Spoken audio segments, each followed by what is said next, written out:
Article 21A, it is added to the Constitution by 86th Amendment 2002. Free and compulsory education for the children between 6 to 14 years of age. Free and compulsory education for the children between 6 to 14 years of age. 86th Constitutional Amendment 2002. Coming back, the next important article, as I told you, right to freedom, Article 19, 20, 21, 22. Article 19, Article 20, Article 21, Article 22. Article 22 deals with rights of arrested person. Remember, Article 22 deals with rights of arrested persons. No person who is arrested shall be detained in custody without being informed the grounds of his arrest, nor shall he be denied to consult the lawyer of his own choice. That means, when a person is arrested, he should be informed about the grounds based on which he was arrested. The first important thing, the arrested person has the right to know why he was arrested, and the arrested person should be allowed to consult the lawyer of his choice. Not only that, every person who is arrested should be produced before the nearest magistrate. Every person who is arrested should be produced before the nearest magistrate within 24 hours of arrest. Within 24 hours of arrest, excluding the time necessary for journey from the place of arrest to the court of magistrate. That means when a person is arrested, he should be produced before the magistrate within 24 hours. As you all know, police custody is different and judicial custody is different. As per CRPC, FIR, First Information Report, Section 154. So, after the case was taken into cognizance, within 24 hours, the person should be produced before the magistrate. First, you should know this. And second thing, he should know why he was arrested. Third thing, he should be allowed to consult the lawyer of his choice. All these issues are for arrested person. They are all for arrested person. Whereas, there is one more thing, there is one important thing in Article 22, that is PD, Preventive Detention. PD means Preventive Detention. Generally, arrests are made before the crime is committed. Okay. Even before the crime is committed, there is some law which authorizes to detain a person. The person is not called arrested man, he was detaining. The person is not accused. Even before the crime is committed, we can detain a person. That is called preventive detention. In almost all the modern constitutions in the world, including US, UK, there is no PD law. Preventive detention is considered as uncivilized and against humanity. As you all know, even before the crime is committed, a man can be detained. There are some examples like National Security Act, MISA, Maintenance of Internal Security Act, TADA, Terrorist and Disruptive Activities Act, POTA, Coffee POSA, POTA, Prevention of Terrorism Act. All these things comes under preventive detention laws. All these things come under preventive detention laws. For example, after Mumbai terror attacks in 2008, Indian Parliament enacted an anti-terror law called Unlawful Activities Prevention Act. Unlawful Activities Prevention Act. This is in vogue. This is in, now it is there. You can be detained under Unlawful Activities Prevention Act even before the crime is committed. This is called PD law. So even under PD, when you are detained, you should know the grounds of detention. But grounds of detention need not be told if it is against the public interest under PD law. Grounds of detention need not be told if it is against public interest under PD law, preventive detention law. See, arrest is different from detention. After the crime is committed, arrest can be made. When a man is arrested, he can get a bail or he can approach the magistrate within 24 hours, all these things. But there is one more mechanism. Even before the crime is committed, there is a preventive detention. And here, under India is very famous, notorious for PD laws, preventive detention. During emergency also we have excessively used PD acts, preventive detention laws. And the recent PD law being Unlawful Activities Prevention Act. Unlawful Activities Prevention Act. And earlier, before 44th Amendment 1978, detention under PD Act, preventive detention laws, should not be more than for 3 months. If it is for more than 3 months, a committee constituting of High Court judge should say that detention is correct. After 44th Amendment 1978, it was reduced to 2 months. So PD law maximum for 2 months, detention can be only for 2 months.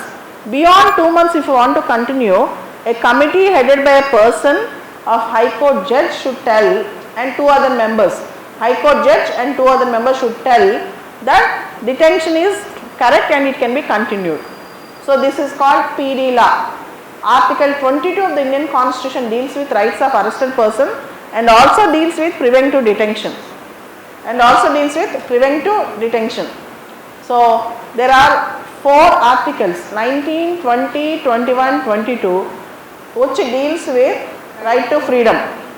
But with respect to preventive detention, we can say many constitutions in the world do not allow PD, preventive detention, but Indian Constitution in the Fundamental Rights chapter in Article 22 clause 4 to clause 7.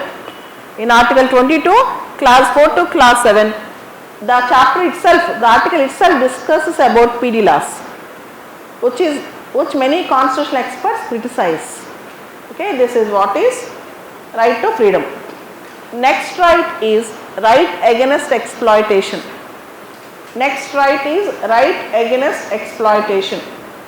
Article 23 and 24 of the Indian Constitution. Article 23 and 24 of the Indian Constitution deals with right against exploitation. Never write right to exploitation. Okay, it is right against exploitation. So generally right to equality, right to freedom, right to religious freedom, suddenly you write right to exploitation. We cannot give somebody a right to exploit us, right? So Article 23 and Article 24, 2 articles deals with right against exploitation. Article 23 says, trafficking in human beings, forced labor, begar, bonded labor, all these things are prohibited under Article 23. But state can impose compulsory public service. It might be even military service. And while imposing compulsory service, state should not show any discrimination based on religion, race, caste, sex, etc. See, trafficking in human beings means selling and buying of human beings. Prostitution, selling and buying of human beings, prostitution, bonded labor, all these things are banned. And we have an act called ETA Act, Immoral Trafficking Act 1956. Earlier the act was named as SITA, Suppression of Immoral Trafficking Act. Later the act was renamed as ETA, Immoral Trafficking Act, because people objected for SITA name. So it was made to ban prostitution, we have an act called Immoral Trafficking Act 1956. Apart from that, in India, there is one more practice which is completely worst humanity, it gives a worst effect against humanity, worst form of, I can say, crime, maiming of children, MAIMING. Some mafia gangs, they will take away children's hands, legs, and they will make the children to enter into begging. Even that was very much bad and banned. And apart from that, women, Devadasi system, Jogini system, all these systems are illegal. Devadasi system, Jogini system, all these systems are illegal. And if the state needs the citizen to do compulsory service, the state can make the citizen to do public service. So in some countries like Israel, Spain, there is a concept called conscription. CONSCRIPTION. Conscription means compulsory military service. Conscription means compulsory military service. So there is a process called conscription. Conscription means compulsory military service. So if India wants, it can also impose some service, but while imposing that, it should not discriminate the citizens. And in the same way, earlier, before independence, we have seen Jamindari system, Jagirdari system, where we have seen bonded labor. But even bonded labor is abolished by Article 23. So this is Article 23. Coming to Article 24, Article 24 deals with abolition of child labor. Article 24 deals with abolition of child labor. Article 24 says no child below 14 shall be sent to hazardous work.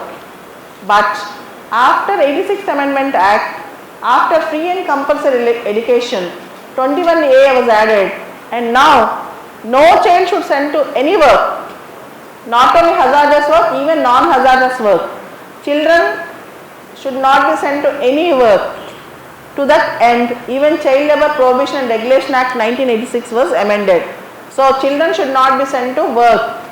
But in India, children are allowed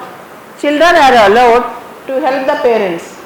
Children can help the parents in non-school hours. For example, on Sunday or some evenings, if father or mother are doing domestic work, children are allowed to help them. It won't come under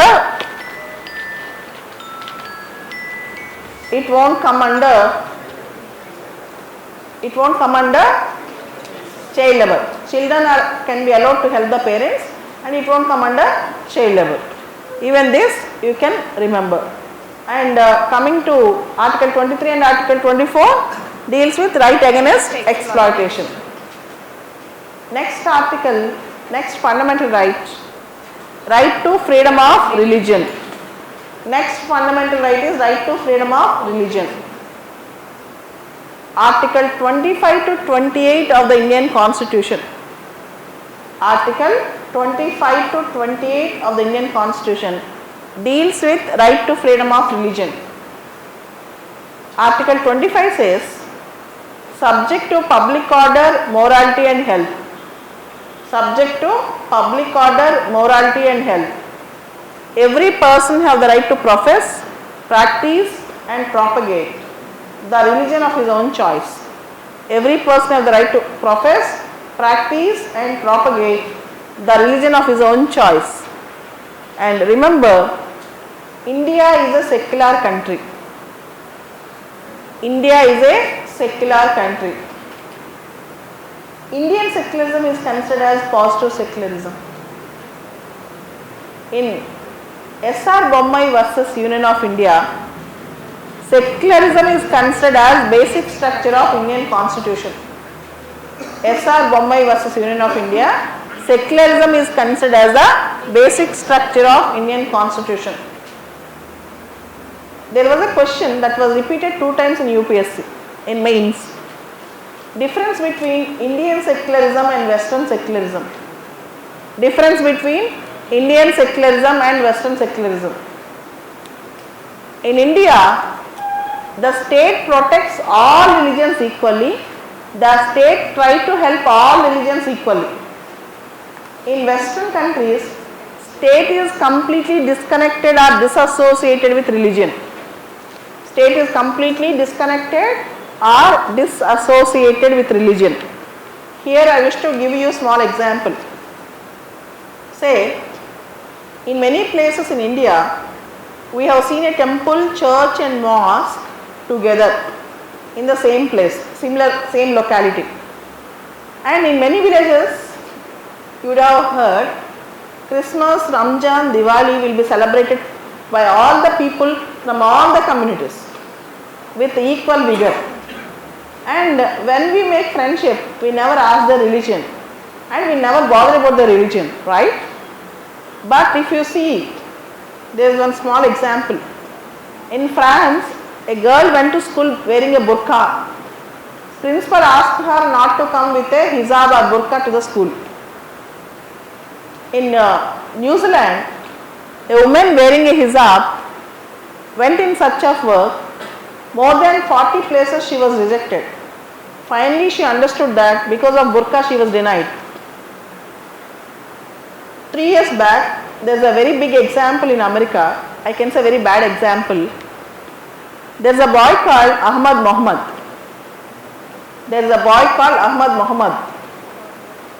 While going to school, he wanted to demonstrate an innovation and give a surprise to the teacher. He by himself prepared a digital clock, kept inside his school bag, went to school. While teacher is giving the lecture, the digital clock made some sound. And everybody thought, because he was a Muslim, he brought a bomb in the bag. And teacher called police. Police took him under control and inquired. After finally came to know that the boy is carrying a digital clock. And you know what the boy said at the end? I lost my innocence. My innocence was lost. Till now I used to feel that a human being is considered as a human being. Now they can levy any type of allegation by seeing the religion of a person. This is a case of Ahmad Muhammad. In the same way, there is a news few years back that in America, a Sikh boy, from Sikh community wearing a turban and all the head scarf, all these things, he went to the school and all the students, all his friends bullied him. Finally he came to the house and asked his mother, unless you remove this, I won't go to school. Unless you remove this, I won't go to school. That was the condition. Whereas in India, the state protects all religions equally. In Western countries, the state is completely disconnected. State never positively protects religion. So Indian secularism is positive secularism and Western secularism is negative secularism. And Indian secularism is considered the best example because our state do not discriminate man based on his religion. Our state embraces all religions equally. And state will not see the relationship between man and God, but man and man.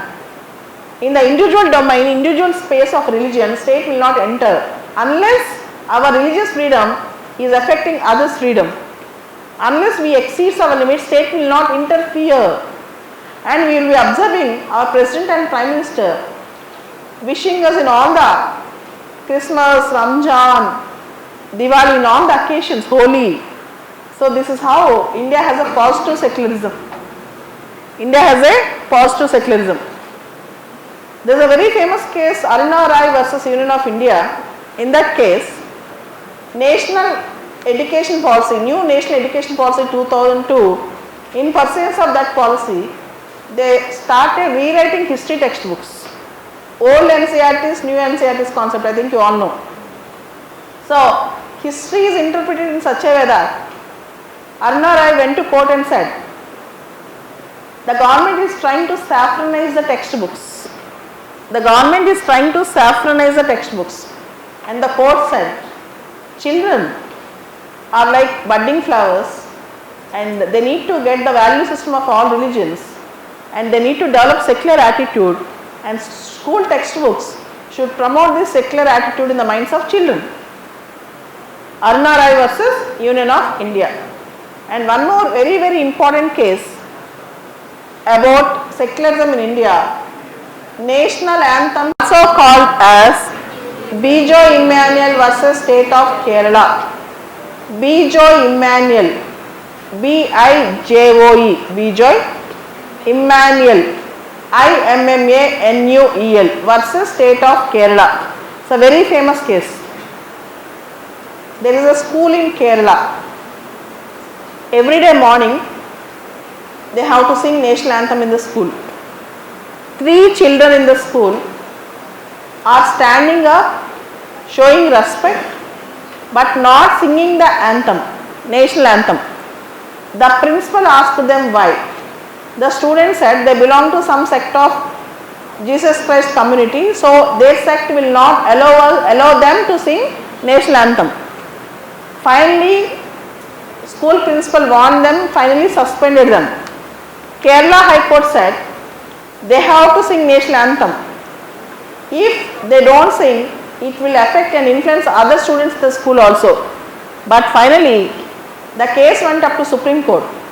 Supreme Court said the children stood up, showed respect, but did not sing national anthem. If a citizen of India have genuine conscientious religious objection, if a citizen of India have genuine conscientious religious objection, he need not sing national anthem without showing disrespect. He need not even sing national anthem without showing disrespect. To this extent, India granted freedom of religion to us.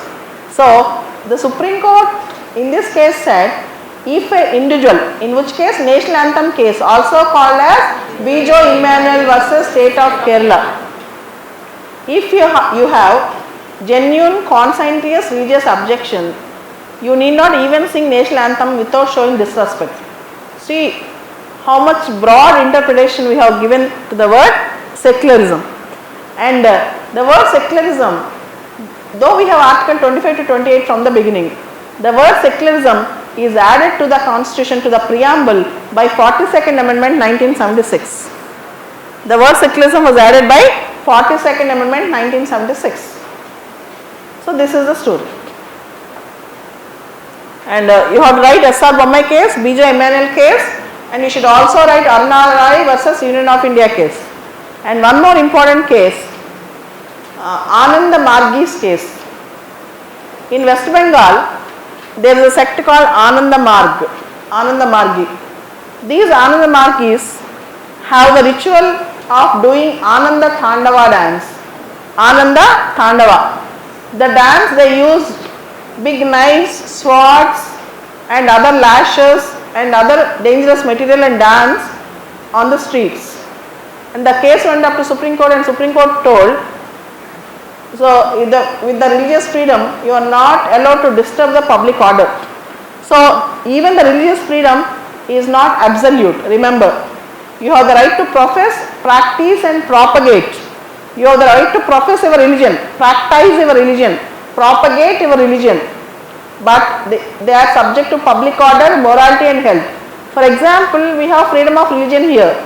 We cannot disturb the public order here. We cannot create big sound, noise or all these things. Even forced conversions are not allowed. Conversions can be done, but not forced conversions. You can tell about your religion to somebody, but you cannot force somebody to enter into your religion. So all these things, Article 25 and Article 26. Every religious denomination have the right to establish its religious institutions. For example, you know various, TTD is a religious institution. Kanchi Kamakota Pitadipati is a religious institution. So every religious denomination have the right to establish its religious institutions, right to manage its institutions, right to purchase movable property or immovable property, and can have the right to manage its property in accordance with law. Every religious denomination have this right to establish its institution, to purchase its property, to manage its property, all those things, but everything according to the law. For example, when something grossly illegal goes on, then the government can intervene. For example, TTD is there. For TTD they have a lot of autonomy, but still if there is something against law, then government can interfere. Okay, this is Article 26. Article 27 says, no person shall be compelled to pay any tax for the maintenance of any religion. State will not tax somebody. Public money will not be used for the maintenance of any religion. No person shall be compelled to pay tax for the maintenance of any religion. People will not be asked to pay tax to maintain a particular religion. Nobody will allow that. Article 28 says, no religious instruction shall be imparted in the schools wholly maintained out of state funds. Okay, no religious instruction shall be imparted in the schools wholly maintained out of state funds. Exception to madrasas and Veda Pathshalas.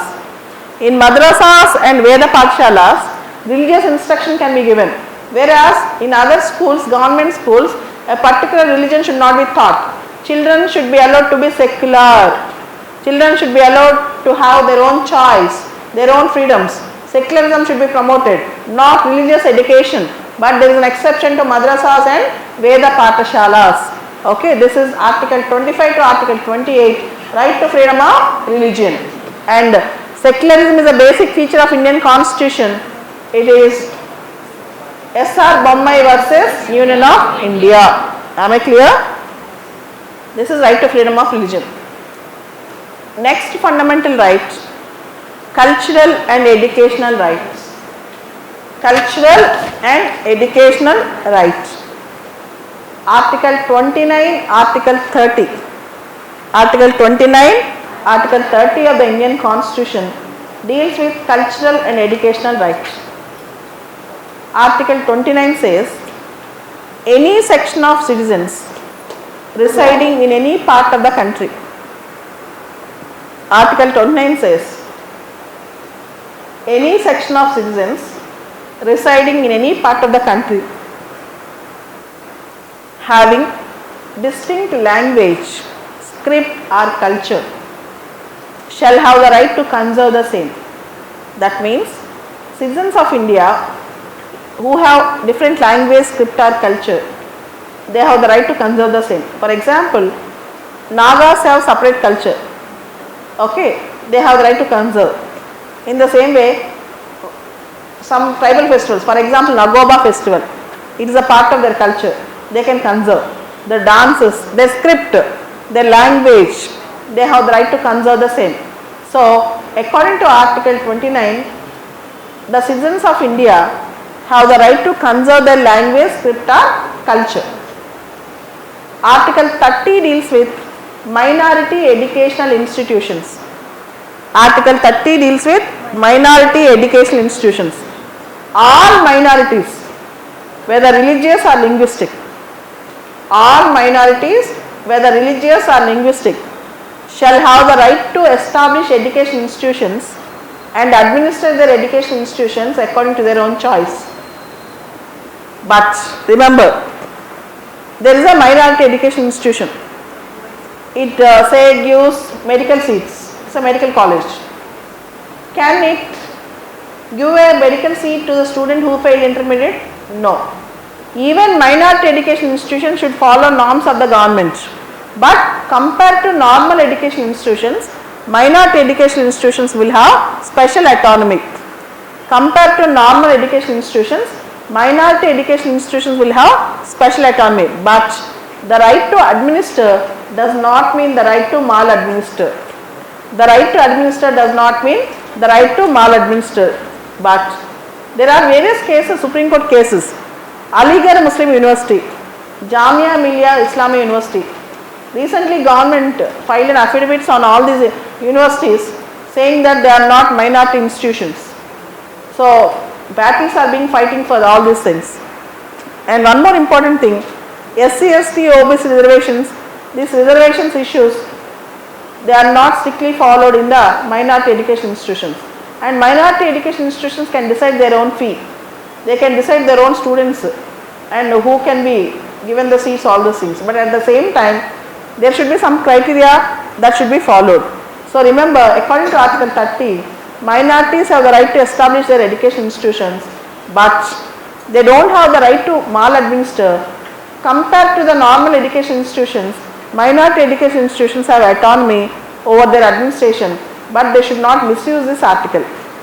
And nowhere in the Constitution Article 30, they have used two words, linguistic minorities, religious minorities, but they have not given the definition of minorities. So we have an act called Minority Education Institutions Act. Minority Education Institutions Act. According to National Commission for Minorities Act, there are 6 types of minorities like Muslims, Buddhists, Jains, Christians, Sikhs, Zoroastrians. According to National Commission for Minorities Act, there were 6 types of religious minorities: Muslims, Buddhists, Jains, Christians, Sikhs, Zoroastrians. Zoroastrians means Parsis. Okay, Parsis. So there are 6 minorities officially recognized in India. So linguistic or religious minorities. According to religious minorities, there are 6 minorities. So but Constitution have not defined what is a minority. Constitution only told in Article 30 that minorities means linguistic or religious. Minorities means linguistic or religious. Okay, done. This is Article 19, Article 29 and Article 30.